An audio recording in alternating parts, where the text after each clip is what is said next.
The email notification appeared on my phone at 2:47 p.m. on a Thursday.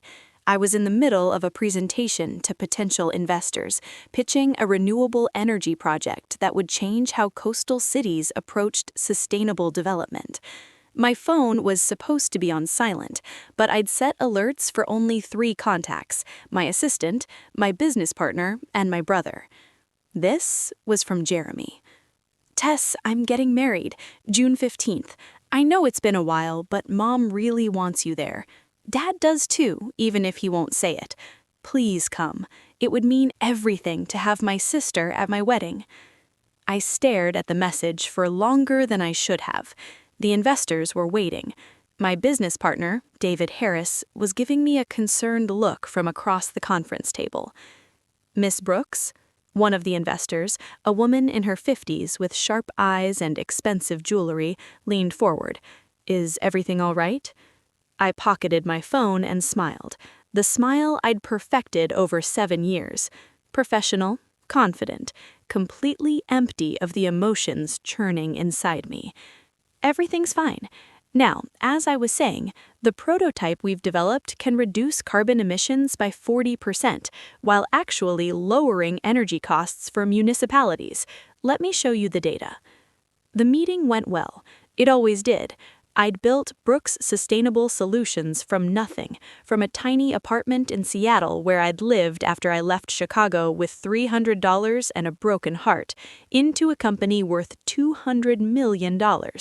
I was good at what I did, better than good. But as I sat in my corner office later that evening, watching the sunset over Puget Sound, all I could think about was that message. Dad does too, even if he won't say it. My father, Richard Brooks, the man who'd offered my fiancé $50,000 to leave me and marry my cousin instead. The man who'd told me I was genetically inferior and that my cousin Mia was better breeding stock for the family line. The man who'd smiled at me over breakfast 7 years ago and asked how wedding planning was going, knowing full well he'd already destroyed everything the night before. I opened my laptop and pulled up the email I'd found that night, the one I'd never deleted, the one I sometimes read when I needed to remember why I'd left. From Richard Brooks to James Mitchell. Date March 12, 2017. Subject Proposal. James, I'll be direct. You're marrying the wrong Brooks woman. Tess is limited. She has health issues that will only get worse. Her endometriosis, the surgeries, the doctors saying she may never have children. These aren't minor concerns. They're fundamental flaws. Mia, on the other hand, is everything Tess isn't. Healthy, beautiful, from good stock on both sides. She'd give you strong children and elevate your social standing in ways Tess never could. I'm prepared to offer you $50,000 to break off your engagement to Tess and marry Mia instead. Mia's already agreed. She's always been the smarter sister. You're a businessman, James. This is a business decision. Tess will find someone else eventually, someone more suited to her limitations. But you and Mia, you could build something real, something that matters. Think about it, but don't think too long. The offer expires in 48 hours. Richard. I'd found it by accident. James had left his laptop open, gone to take a shower. I'd been looking for the contractor's email about our new house. Instead, I'd found an email thread between my fiancé and my father, negotiating the price of my replacement. The sick part? James had countered at $75,000, and my father had paid it. I closed the laptop and looked at Jeremy's message again. My little brother, the only one who'd tried to stop it, who called me crying after I left, apologizing for something that wasn't his fault. We'd stayed in touch over the years. Careful, distant contact. Birthday texts, the occasional phone call. But I hadn't been home in 7 years. Hadn't seen any of them in person. And now he was getting married and wanted me there. My phone buzzed. David Harris. Investors are in. They want to move forward with the Portland project. Drinks to celebrate? I smiled. A real smile this time. Rain check. I need to book a flight to Chicago. Chicago? I thought you were from, oh, the Chicago? Yeah, the Chicago. Want me to come? Moral support? I considered it. David knew everything. He'd been my first investor, back when Brooks Sustainable Solutions was just an idea I was pitching in coffee shops. He'd believed in me when I was still sleeping on a friend's couch, when I was still waking up crying, when I still checked my phone hoping James would call and say it was all a mistake. No, I need to do this alone. Okay, but Tess, burn them to the ground. I laughed beside myself. That's the plan. The flight to Chicago was uneventful. First class, champagne I didn't drink, an action movie I didn't watch. I spent most of it staring out the window, watching the country slide by below, thinking about what I'd say when I saw them. When I saw James. Because, of course, he'd be there. He'd married Mia. They'd been together for 7 years now, probably had kids. Probably had the perfect life my father paid $75,000 to create. I'd checked, in weak moments over the years, social media stalking at 2 a.m. when I couldn't sleep. Mia's Instagram was public. James's Facebook was locked down, but Mia tagged James in everything. They looked happy. Mia in designer clothes, James in expensive suits, tropical vacations, a house in Kenilworth with a 3-car garage, 2 kids, Tyler, 5, Emma, 3, both beautiful, both healthy, everything my father had wanted, everything I apparently couldn't give. I'd stopped looking 2 years ago, deleted social media, focused on work, built something that was mine, that nobody could take from me, that proved my father wrong about every single limitation he'd assigned me. But now I was going back, and all those old wounds were reopening like they'd never healed at all. I rented a car at O'Hare, drove to the hotel I'd booked, not the family home, never the family home. A boutique place in North Run, expensive and anonymous, and far enough from my old life that I could pretend I was just visiting the city, not returning to the scene of my own destruction. I texted Jeremy. I'm in Chicago. What time is the rehearsal dinner? His response was immediate. Tess, you came! Friday at 7, the signature room. Can we meet before? Coffee? Tomorrow, 10 a.m. That place we used to go on Lincoln Ave? I'll be there. I ordered room service, took a bath, tried on 3 different outfits for the rehearsal dinner before settling on a navy dress that was elegant without being flashy, professional without being cold. I needed to look successful, but not like I was trying too hard. Needed to look happy, but not like I was overcompensating.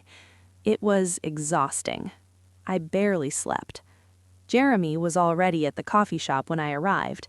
My little brother, 28 now, looking nervous and excited and so much older than the 21-year-old kid who'd cried on my doorstep the night after I left. He stood when he saw me. We hugged. It felt strange and familiar at the same time. You look amazing, he said. Really, Tess, you look different. Good different. 7 years will do that. I sat down, ordered a latte from the waitress who appeared. Tell me about her, your fiancé. Rachel. His whole face lit up. She's a teacher, 3rd grade. We met at a mutual friend's party 2 years ago. She's funny and kind, and she doesn't care that I'm a Brooks. She just likes me for me. That's beautiful, Jeremy. I'm happy for you. I was worried you wouldn't come, after everything. I'm here for you. I cut him off gently. Not for them, for you, because you're my brother and I love you. He nodded, blinking hard. They're going to lose their minds when they see you. Good. Tess, I need to tell you something. He looked down at his coffee. James and Mia are coming to the wedding. They're married. They have kids. I wanted to tell you before you saw them because I didn't want... I know. I kept my voice level. I've known for years. It's fine. It's not fine. What Dad did is in the past. I reached across the table and squeezed his hand. I'm not that person anymore, Jeremy. I'm not the girl who got her heart broken and ran away. I'm the woman who built something from nothing, who proved every single thing they said about me wrong." "What did you build?" He looked curious. "You never talk about what you do, just that you're in Seattle and you're doing well." I smiled, pulled out my phone, showed him Brooks' Sustainable Solutions website, the Forbes article from last year, the list of clients, the projects, the revenue. His eyes went wide. "Holy shit, Tess! You own this? You built this?" "From scratch, with $300 and a lot of spite." "Does Dad know?" "No, I kept my married name for business. Wright Brooks doesn't show up on any public documents. As far as they know, I'm still Tess, who disappeared to Seattle and probably works at Starbucks or something." Jeremy laughed, but it sounded pained. "He talks about you sometimes, Dad. He says you were always stubborn, that you cut off your nose to spite your face by leaving, that you probably regret it now but are too proud to come back." "Of course he does." I finished my latte. "What about Mom?" "She misses you. She's the one who pushed me to invite you. Dad wasn't thrilled, but she insisted." He paused. "She never agreed with what he did, with James. She tried to talk him out of it. But she didn't stop him." "No, she didn't stop him." We sat in silence for a moment. "What are you going to do?" Jeremy finally asked. "At the dinner, when you see them?" "I'm going to smile and congratulate you on your upcoming wedding and be the perfect older sister." I stood up, pulled on my coat. "And then I'm going to watch their faces when they realize what I became without them." The signature room was on the 95th floor of the John Hancock Center. Floor-to-ceiling windows, stunning views of the city, prices that made tourists gasp and locals nod with satisfaction. It was exactly the kind of place my father would choose. Impressive, expensive, a subtle reminder to everyone in attendance that the Brooks family was important. I arrived exactly at 7 p.m., not early, not late, perfectly calibrated to make an entrance without looking like I was trying to make an entrance. The private room was already full. Family members I hadn't seen in 7 years, my mother's sisters, my father's business associates, old friends of Jeremy's, and at a table near the back, Mia. She'd changed. Still beautiful, Mia had always been beautiful, but there was something brittle about her now. She was thin in a way that looked exhausting. Her dress was designer but hung on her like she'd lost weight recently and hadn't bothered to have it altered. Her makeup was perfect, but it couldn't hide the shadows under her eyes. And next to her, James. My James. Except he'd never really been mine, had he? If $75,000 was all it took to make him someone else's. He looked older, tired. His suit was expensive, his haircut was current, but there was something defeated in the way he sat, like a man who'd gotten everything he wanted and discovered it wasn't enough. They saw me at the same time. Mia's eyes went wide. Her hand flew to her throat like she couldn't breathe. James's face went completely blank, then pale, then something else I couldn't quite read. I smiled and walked toward my parents' table. My mother saw me first.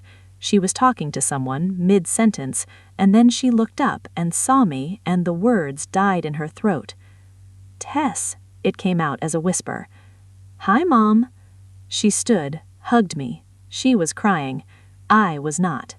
"You came. Oh, honey, you came. Jeremy invited me. I wouldn't miss his wedding."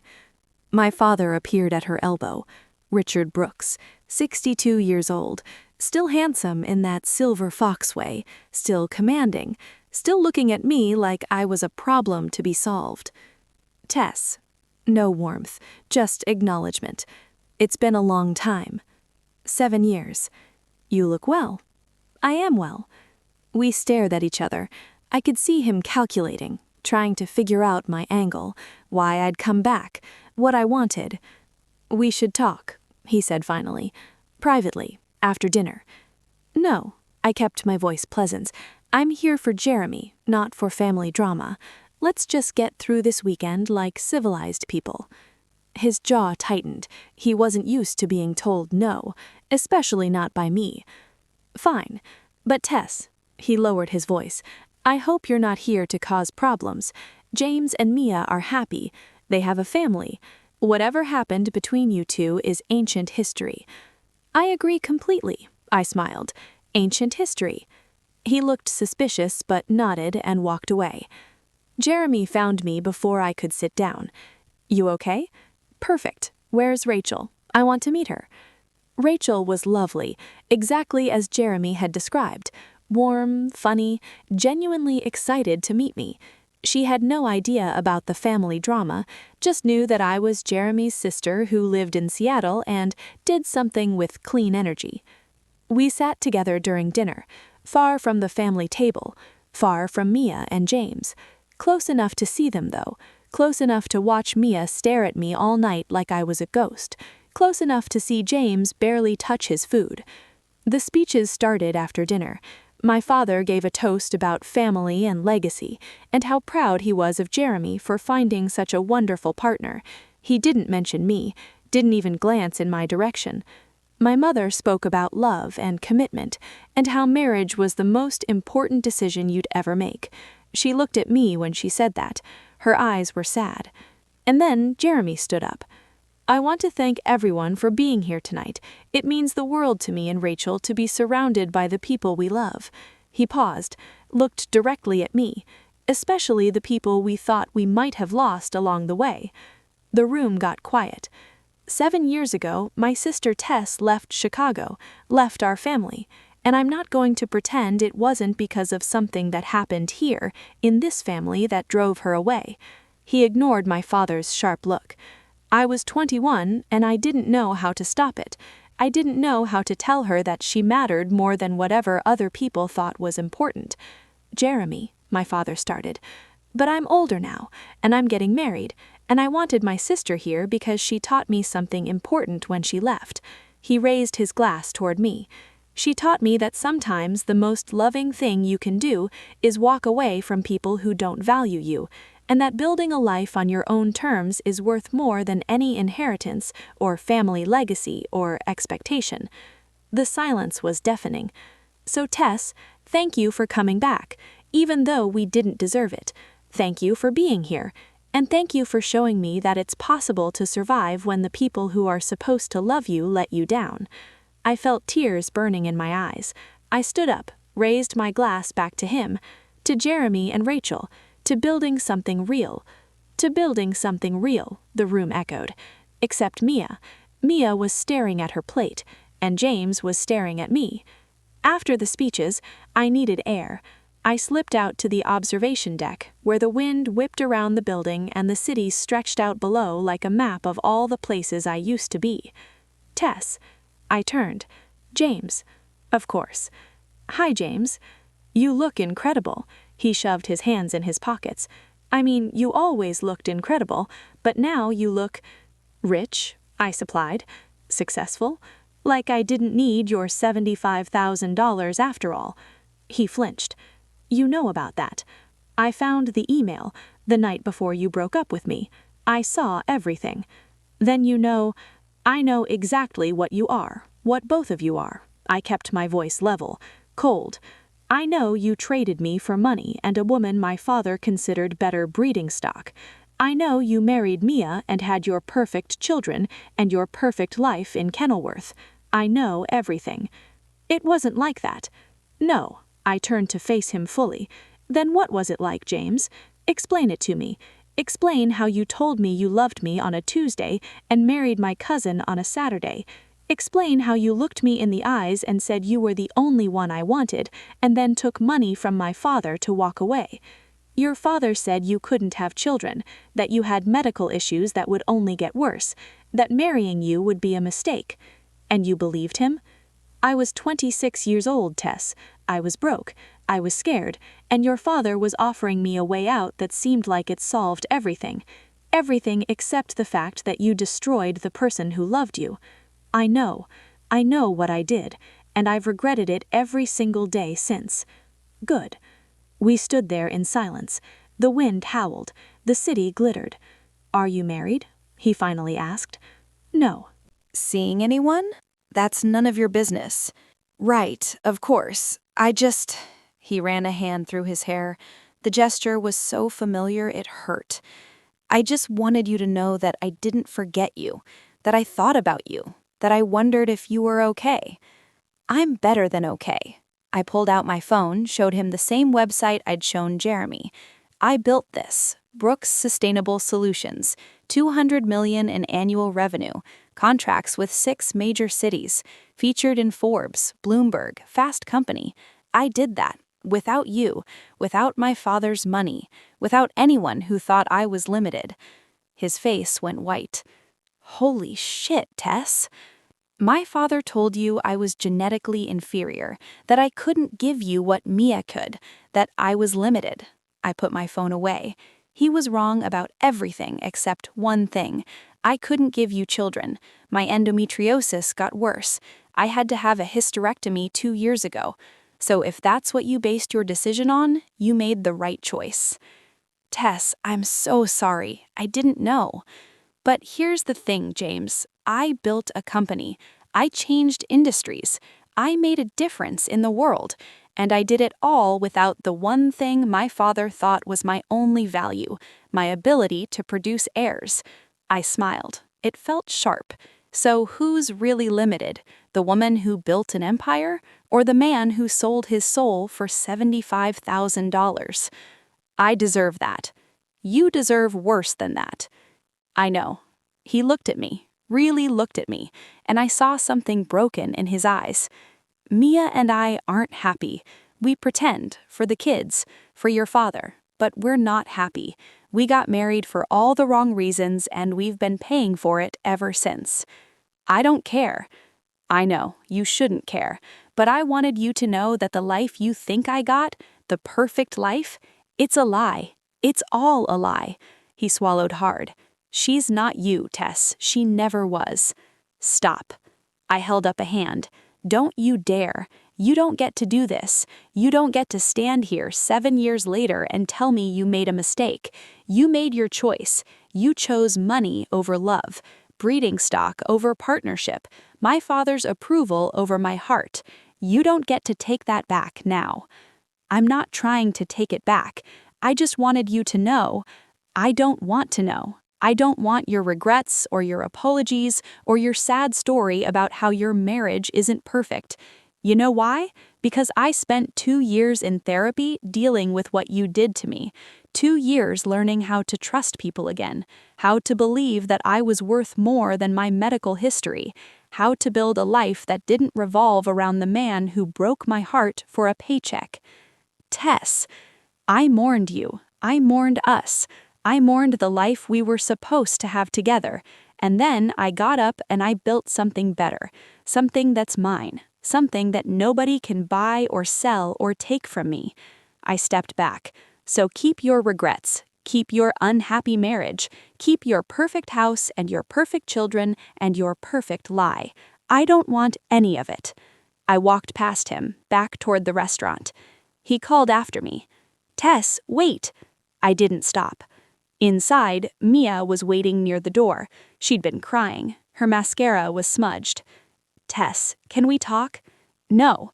Please, I need to explain. There's nothing to explain, Mia. You wanted what I had. Dad offered it to you. You took it. End of story. It wasn't like that. I didn't know he was going to pay James. I just thought... You just thought what? That you could have my fiancé?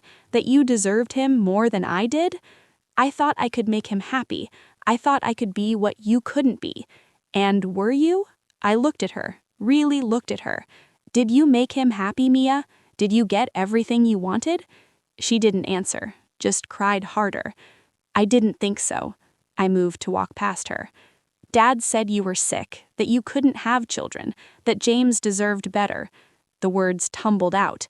He said I'd be doing everyone a favor, that you'd find someone else, that I'd be happy and James would be happy and you'd move on and everything would work out. Except it didn't. No, it didn't. She wiped her eyes. James talks about you. Even now, he says your name in his sleep. He looks at me sometimes like he's trying to find you. And the kids, Tyler has your eyes, your smile, and I have to look at him every day and remember what I took from you. You didn't take anything from me, Mia. My voice was flat. You took a man who could be bought, a family that valued bloodlines over people, a father who thought women were only worth their fertility. You're welcome to all of it. Tess, I'm sorry. I'm so sorry. If I could go back. But you can't. None of us can. I pulled out my phone, checked the time. I need to go. Congratulations on your marriage. I hope it was worth it. I left her crying in the hallway and went to find Jeremy. He was with Rachel, talking to some of their friends. He saw my face and immediately excused himself. What happened? James and Mia happened. They ambushed me, separately, both with apologies they don't actually mean and regrets they can't do anything about. Do you want to leave?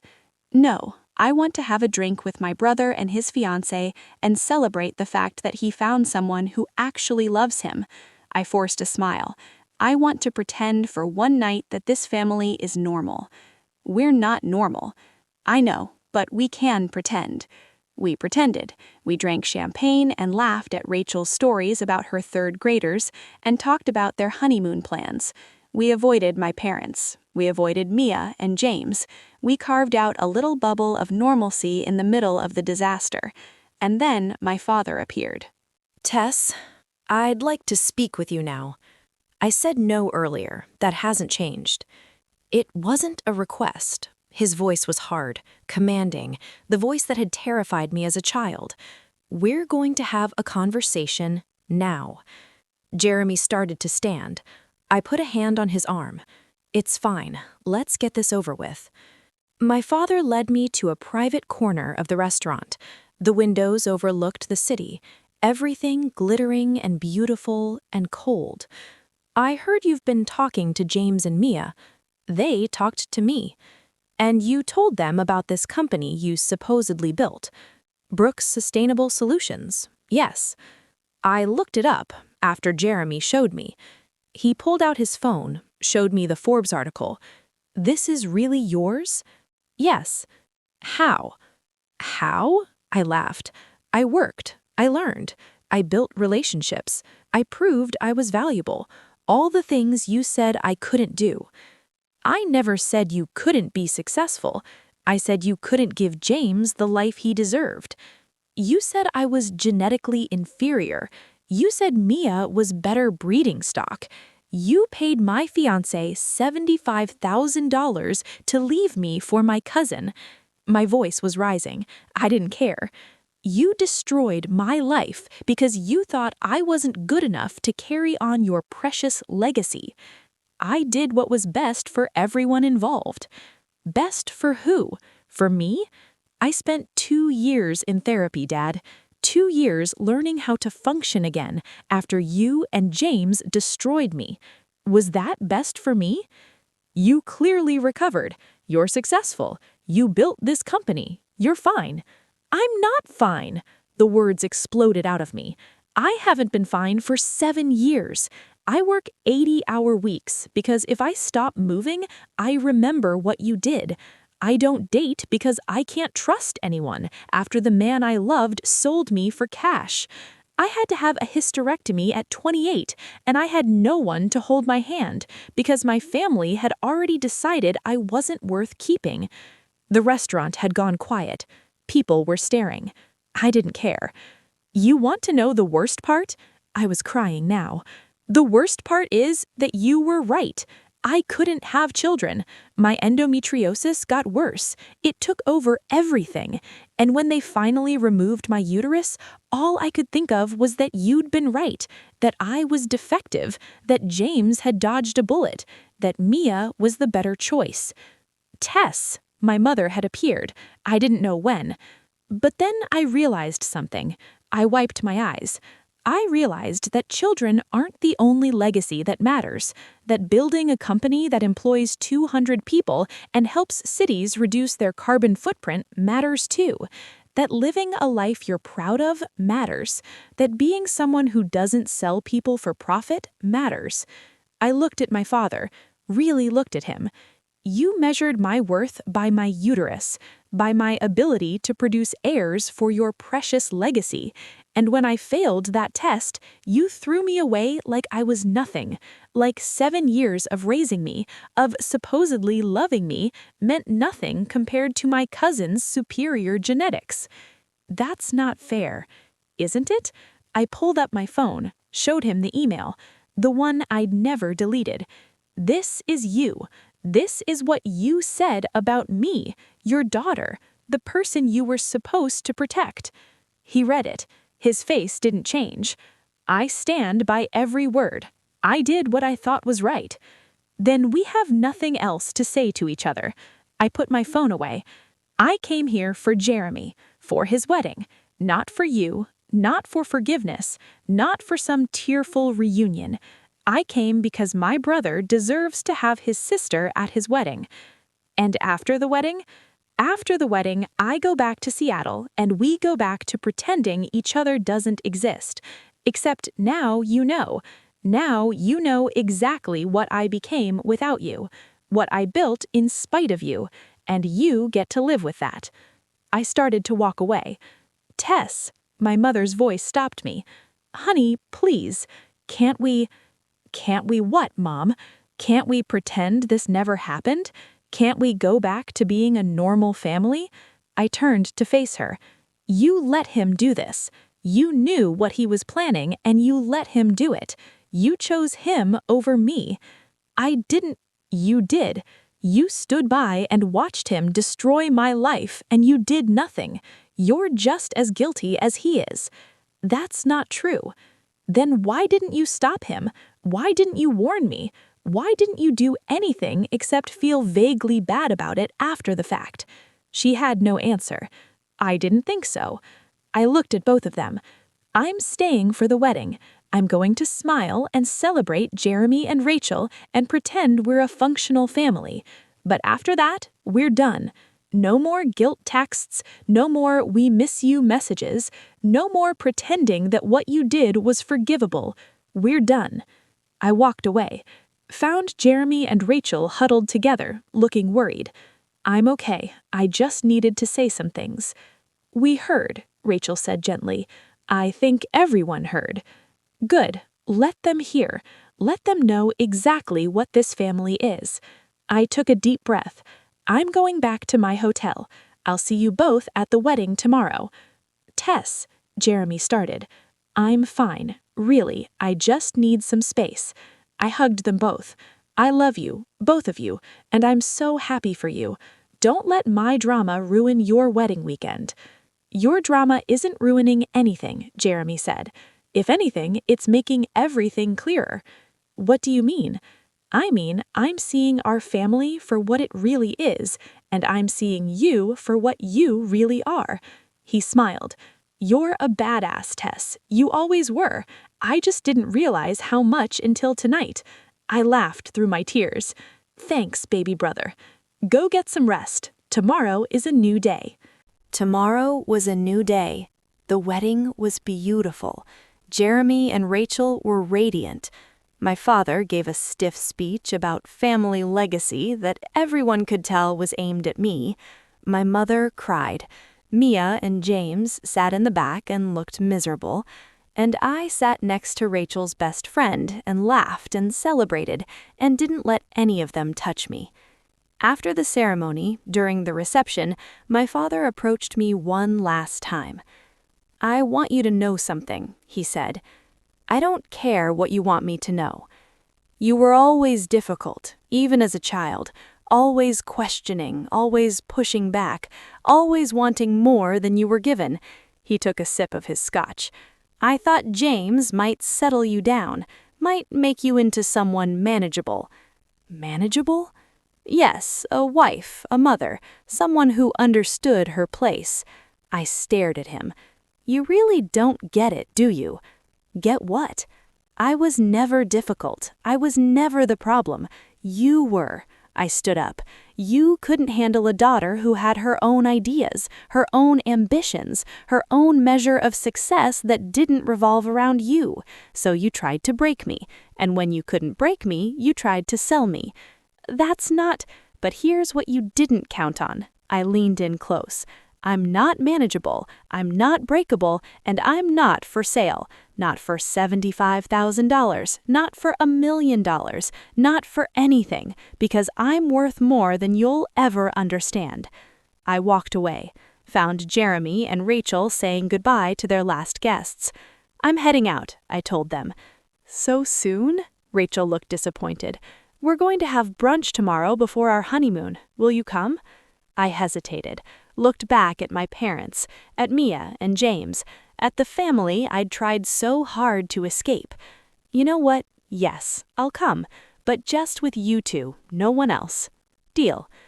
The brunch was at a small cafe near their apartment, just the three of us. No parents, no drama, no expectations. So what happens now? Jeremy asked over pancakes. Now I go back to Seattle, back to my company, back to my life. And us? Do we stay in touch? Of course, you're my brother. That doesn't change just because our parents are terrible people. What about Dad? Asked Rachel gently. Do you think you'll ever forgive him? I thought about it. Really thought about it. No, I said finally. I don't think I will. And I'm okay with that. Some things are unforgivable. What he did, what they all did, that falls into that category. But doesn't it eat at you, the anger? It used to. For years it ate at me. I was so angry I could barely function. I took a sip of coffee. But then I built something. I created something that was mine. And I realized that the best revenge isn't anger. It's success. It's building a life so good that the people who hurt you can't touch it. Jeremy smiled. That's very zen of you. Not zen, just practical. I don't have the energy to stay angry anymore. I just have the energy to keep building. What are you building next? I pulled out my phone, showed them the proposal David and I had been working on. We're expanding to international markets, starting with renewable energy projects in developing countries. We've got funding lined up, we've got government support, we've got everything we need to change how the world thinks about sustainable energy. That's amazing, Tess. It is. I put my phone away. And the best part?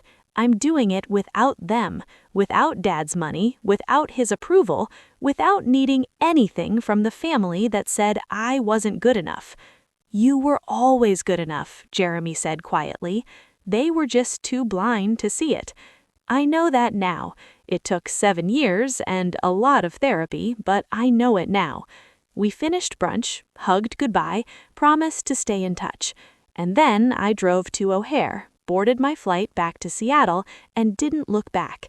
But as the plane took off, as Chicago disappeared below me, my phone buzzed. Unknown number. Tess, it's James. I got your number from Jeremy.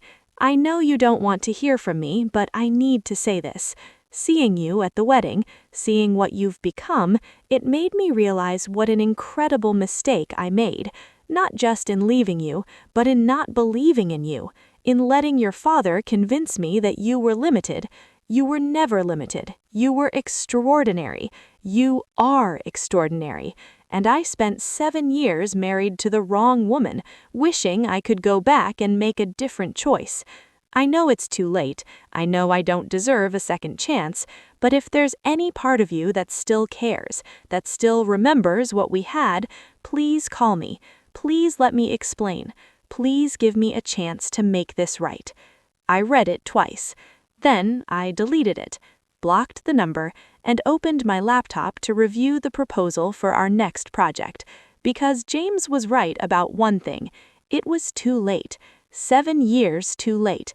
And I had more important things to do than give second chances to men who'd proven they didn't deserve first ones.